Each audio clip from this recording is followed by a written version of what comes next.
Chris, just a tense finish there, but how did you see that whole fourth quarter play out? First of all, a good win by our gutsy win. Our defense was phenomenal. It was good to see that back all game long, really. And I thought for most of the game we played really well offensively, but this is our fourth quarters of late. We just turned it over at a high volume, and that was 8 turnovers in the fourth quarter, and they came in pretty typical ways, And then when you put some iffy shot selection on top of it, that's why things are snowballing against us, and we've got to fix that, or we're not going to be able to take the next step as a team. So it seemed like when everyone was missing shots, Carl came up with some big offense, and then the lob to Rudy.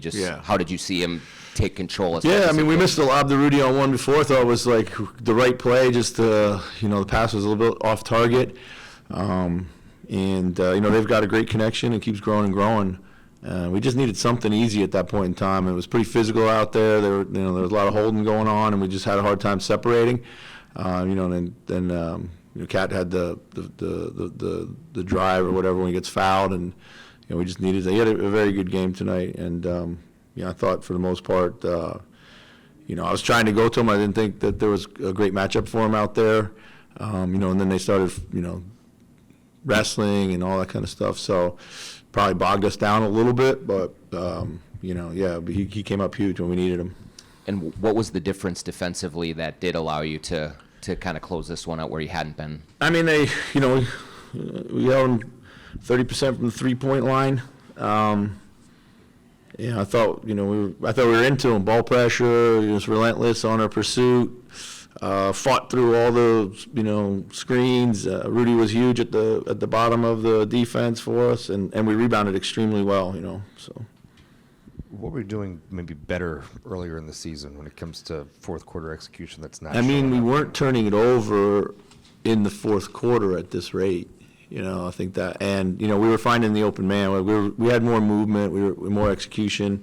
We were finding open guys. Right now we're just too much iso ball at times and too stagnant. And that's on me as much as it's on anybody else. But we need to use those situations to create gravity and then move off of it. And when they put 2 on the ball. So were those 2 ant shots kind of what you're talking about when it comes to the ISO? Yeah, absolutely. Yeah. That you were kind of talking about the crunch time defense before the game tonight.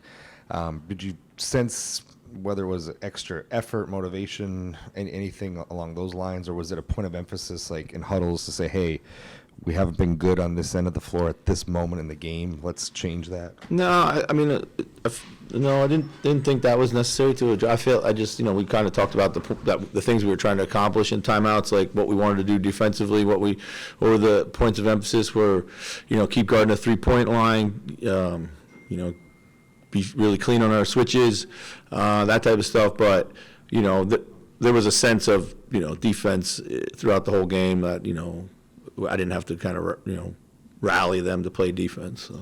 That at least maybe fit into the kind of mindset for all the offensive troubles. Yeah. The defense back to back, and you still come out of here with the win, kind of on the back of your defense down the stretch. Yeah, absolutely. That's who we've been, and that's who we've been. That's who we have to be. And the offense will come and go, and the defense has to be there every single night. So. Chris, did you see like Jaden rebounding, especially in the first half, seem like give you a little lift too with his active defense? Yeah, I thought he was really, really good tonight. Battled bridges everywhere. Again, he got clipped off by a lot of tough screens. Kept coming. Really good effort by him. It was good to see because, our ball pressure was huge by him. And that's when he's like that, it's a big tone setter for us.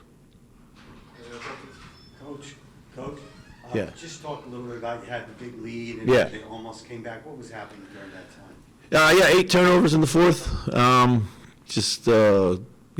took the big lead. We come out of timeout. We turn it over right away. That gave them a chance to slice into it. Then the next possession, we turn it over again. So not only did we turn it over 8 times, we turned it over in bunches, which is the worst thing you can do. And then just tried to bail ourselves out with a bunch of tough shots, which I thought for the most part all game we were getting good shots. And, we passed up, I thought, some good looks, catch and shoot threes that we then turned down and tried to bounce it and go somewhere and take tough ones. So. Can you just talk just about the play that gave you the lead at the end, the alley-oop? That's something those two guys have been working on. Yeah, I mean, they have a really good connection. They've had a great connection ever since Rudy arrived. I mean, Cat is a phenomenal passer. He's got good court vision, nice touch. They missed that play a couple plays earlier, very similar. He has a look for, he looks for naturally, and Rudy did a heck of a job because that pass was a little bit off target, but he has got a big catch area, and he was able to corral it and slam it home. So.